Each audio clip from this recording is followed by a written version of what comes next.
the house at the end of Rookwood Lane. In the small, isolated town of Ravenscroft, Rookwood Lane was infamous. No one lived there anymore, not since the old Marlowe family disappeared. It was said that anyone who entered the Marlowe house at the end of the lane would never be the same. Children whispered about ghosts.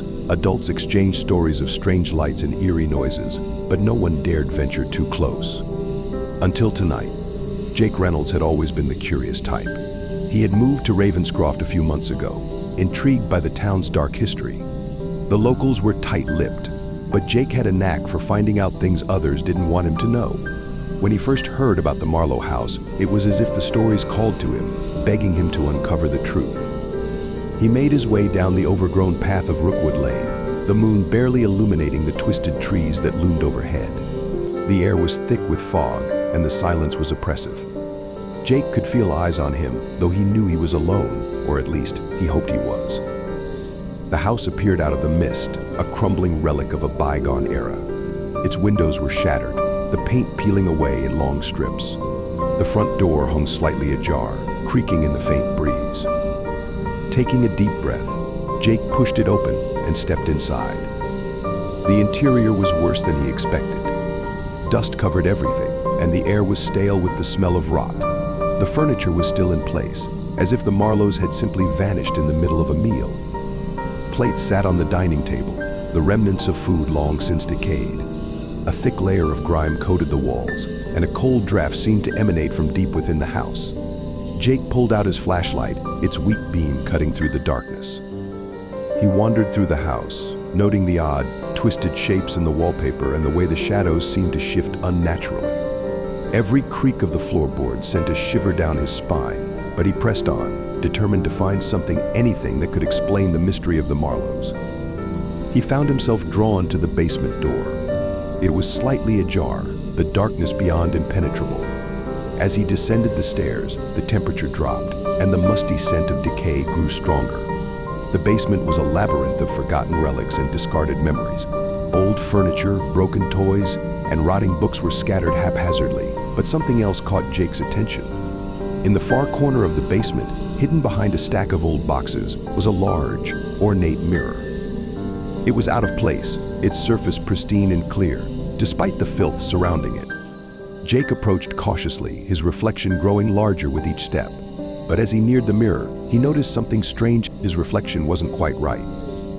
Jake stared at the mirror, his breath catching in his throat. His reflection seemed wrong. The eyes were too dark, the smile too wide, the posture too rigid.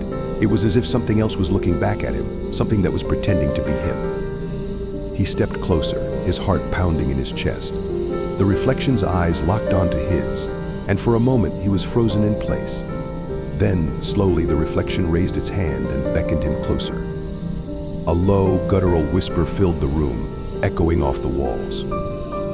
"Come closer, Jake. I've been waiting for you." Jake stumbled back, his mind racing. The reflection's smile twisted into something grotesque, and its eyes began to glow with an unnatural light. The room around him seemed to warp and distort, the shadows growing longer and more menacing. He turned to run, but the basement door slammed shut, trapping him inside. The whispering grew louder, a cacophony of voices all around him, chanting his name over and over. "Jake, Jake, Jake." Panic set in as Jake realized he was not alone. The shadows in the room began to move, twisting into monstrous forms with glowing eyes and sharp, clawed hands. They reached out for him, their cold touch sending jolts of fear through his body. Desperate, Jake turned back to the mirror, hoping to find some way out. But the reflection was gone. In its place was a dark, empty void that seemed to pulse with malevolent energy. The whispering stopped, replaced by a deep, resonant voice that seemed to come from the very depths of the mirror. "You've made a mistake, Jake.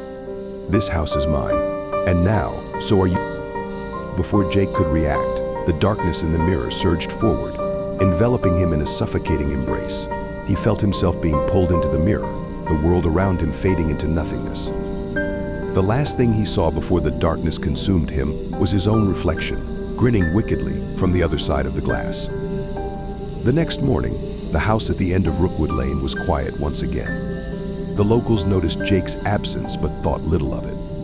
After all, people who messed with the Marlowe house never came back.